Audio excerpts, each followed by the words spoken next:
Well, wiretapping the internet. That's the FBI's new mission. Traditionally, they've been able to get a warrant to tap into telephones, but today, more people are communicating through the internet by email, Skype, social media, and instant messaging. And this poses a challenge for the FBI. They're finding it harder to wiretap websites, calling it a going dark problem. And now they're taking action to change this. An article on CNET reveals the FBI's push to force internet giants like Google, Facebook, and Yahoo to alter their code to ensure that law enforcement can easily wiretap the websites. The FBI's plan would amend a 1994 law that applies to wiretapping phones. They want to expand that power to web companies. So is this another attack on your online freedoms, or is it necessary to ensure national security? David Seaman, journalist and host of the DL Show, joins us now to dig deeper into this. Welcome, David. So should people be concerned about this? It's great to be back on, Liz. People should be concerned. I want to choose my words very carefully here. The legislation we've seen over the past few months, including CISPA, and now this FBI request to have backdoor access to people's Facebook activity. We're talking about American citizens, not people in Afghanistan in a cave. They aren't the ones sending out friend requests and talking on Facebook. We're talking about you and me. The government wants intimate access to what we're doing online. And through CISPA, they would nullify the Fourth Amendment. Like I said, I want to be careful with what I say here, but I do believe if Jefferson and Washington were alive today, they would be calling for regime change. This is absolutely ludicrous. And I'm not some peacenik or hippie. You know, I'm aware that there are some people out there who want to cause the United States of America harm. And I'm all for spying on those people.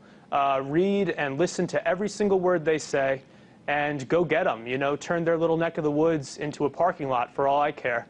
So I'm not opposed to spying on our enemies. I'm opposed to spying on hundreds of thousands, perhaps even millions of Americans who have committed no crime and are just trying to use the internet to communicate. Now, traditionally, David, the FBI, they have had the ability to wiretap phones, but now more people are communicating other ways. So does it make sense that they would be able to wiretap these newer forms of communication? Liz, it absolutely makes sense that they would want to update some of this language because, as you pointed out, people are not using phones predominantly anymore. They use the internet to communicate, and we use text messages and that sort of thing. The problem here is I see all of these things now as connected. And I'm not a conspiracy theorist. I'm not some weirdo. My background is in personal finance and financial journalism. But it's hard to disregard what is happening. Over the past few months, we had SOPA, which is really a career killer. To push something that radical and ludicrous, that could kill the career of any politician who supported it.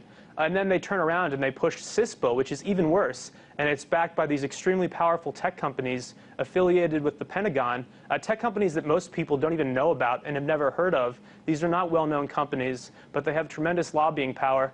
And I think there's this weird gray area where they're collecting this information, and it's clearly not related to terrorism investigations. How many people in the U.S. are actively plotting terrorist attacks? Certainly not hundreds of thousands, and yet hundreds of thousands of national security letters, or NSLs, have been issued over the past few years, according to some experts on this issue. So what's going to happen when they have backdoor access to Facebook and to Twitter and to Google+? Could be tens of millions of people who could have their information compromised, and a number of people within the government would have access to your most intimate communications, dirty messages you send to your girlfriend, health conditions that you search for on Google to find out about, things like that. But wouldn't they need a warrant, David, in order to get this information or to spy on people? Under CISPA, they would not need a warrant. If CISPA passes, it already passed the House, now it's headed to a Senate vote, and Obama's administration has threatened to veto it, but they did the same thing with the NDAA, and then he went ahead and signed it anyway. If that becomes law, then it changes the game. Then the FBI has backdoor access, and they can go in without a warrant. As it stands, you know, if they want to monitor somebody's Facebook activity and they have a legitimate warrant, I'm all for that. I'm aware that there is crime out there, there are bad guys, and we should keep an eye on them. But I'm opposed to spying on millions of Americans. And I feel like the government is already doing these things and is now looking for the legal justification to basically cover themselves. Why do I think they're doing these things? Because they're building a $2 billion data center. And Wired magazine has reported on this. You guys have reported on it. $2 billion data center in the Utah desert to analyze, log, and go through our communications, you and me, American citizens, not people in Afghanistan. So it sounds, David, like you're worried that if the FBI is granted this power, there is this capacity to abuse it. I'm absolutely worried. The problem, I mean, governments throughout history have always tried to collect more and more power. That's really just the nature of things. And you even accept a certain level of corruption, right? Because that's what governments do, is they gain more power and more resources over time. The problem is, for the first time in human history, we actually have technology at a level, and this is just over the past few years, we have technology at a level where it's cheap enough and easy enough for governments to actually monitor and analyze everything we do, online and offline, with closed cameras. It's really weird. It's like we're now in this state where, and former NSA officials have said this, we're like this close to being in a totalitarian state. We have the technology, they're passing the legislation to make it possible. And the thing that scares me most is that when you turn on most news networks, you turn on CNN or MSNBC, they don't talk about this. Just the other day, the co-founder of Reddit was on CNN, and he mentioned CISPA. He said he doesn't plan to invest in Facebook because of their pro-CISPA policy. And the anchor was just like a deer in headlights, right? She didn't want to address it. None of the other people on the panel wanted to address it, and so they just move on. And it's the same thing when Ron Paul is talking, and they're covering one of his campaign speeches. He talks about CISPA. He talks about NDAA. He talks about warrantless wiretapping of American citizens, and then they just cut away. And they're like, that was Ron Paul, everyone. And they don't actually put these things into context, and these are huge issues. So that's what scares me. I know something's going on because it's not being covered in the news. Well, we here at RT have spent a good amount of time covering CISPA and NDAA and some of these issues. David, this plan would require big companies, Google and Facebook, for example, to alter their code so the FBI can wiretap their sites. Do you think the big companies will be on board with this? I think they will. I wish that the CEOs and executives of these companies were patriotic, but I think at the end of the day, they just care about the bottom line. And particularly with CISPA and with this backdoor access also, if the government says to them, look, you're safe, give us this information and you get litigation immunity, nobody can come after you, we're not going to come after you, we're not going to overregulate you or drive you out of business, these companies just go along with it. They don't care about you and me. They don't care about our privacy. They care about their shareholders. And I'm a capitalist, so I don't have a problem with that in theory. But at the same time, I'm also an American citizen. And I don't want to see us turn into a full-blown police state, which is that's where we're headed. People need to talk about this. The other day in the news, someone in the audience asked Mitt Romney if he thought that Obama had committed treason.